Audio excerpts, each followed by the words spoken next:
Hi, you have been working on graffiti letters that are bubble letters.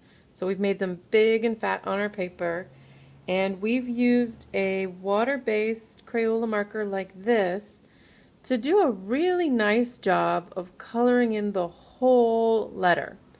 You have to make some choices about how you're doing your coloring before you do it, and we're using a nice thick watercolor paper.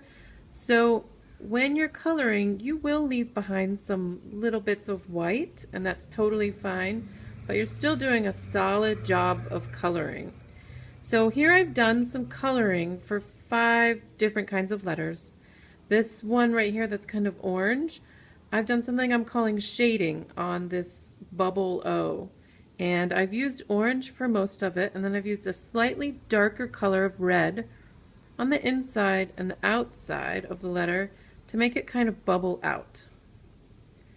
On this pink O, I've only used one white crayon to color in some shine on the upper left part, and then colored the rest pink.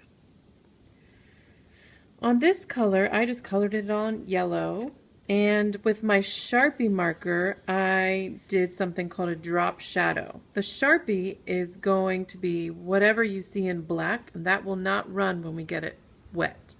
There is a smudge here, and so I wanted to warn you, that came from right here, because I wasn't being careful with my hands. This is called a stylized reflection, where I did the Sharpie to show this kind of little reflection from below, and this is a style I've seen in graffiti. It looks really cool when you do all your letters this way. And this is another effect called ombre, where I'm using a lighter color up top and then using some darker colors as I go down. So this is what happens when we add water to the letters.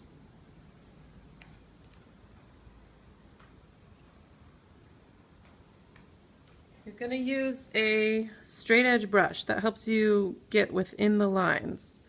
You're going to dip it in some nice, clean, clear water. Always dab off some of the extra water, but you do need a lot. And let's see what happens. I'm just going to kind of brush up the pigment from the marker and blend my colors together.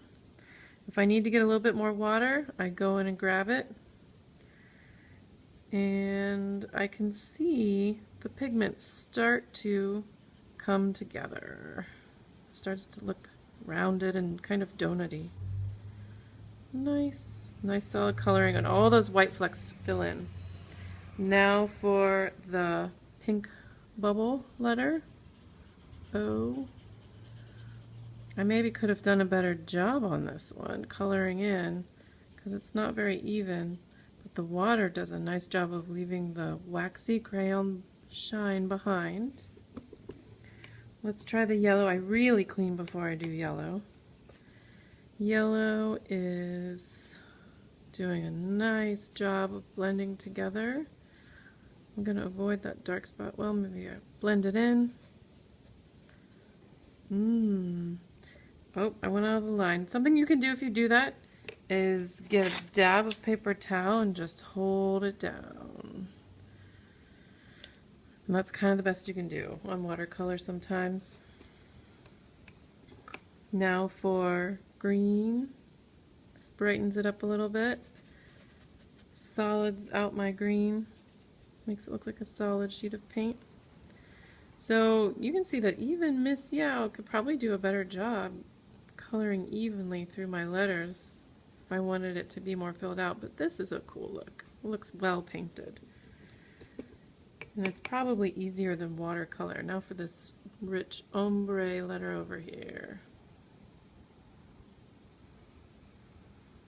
So this watery stuff is kind of fast. Try not to rinse off too much of the pigment off of your brush while you're painting. Whoa, this is pretty. Alright, and then keep your paper very still so as to not let the watercolor roll off. This one's ready to roll off. I wonder if you can see that on the camera. I'm going to try and prevent that by touching it with a paper towel. Your paper might start to bend and pull up, and you can kind of prevent accidents from happening with a paper towel. Never rub a paper towel on your paper, always just touch. And those are 5 options for your watercolor.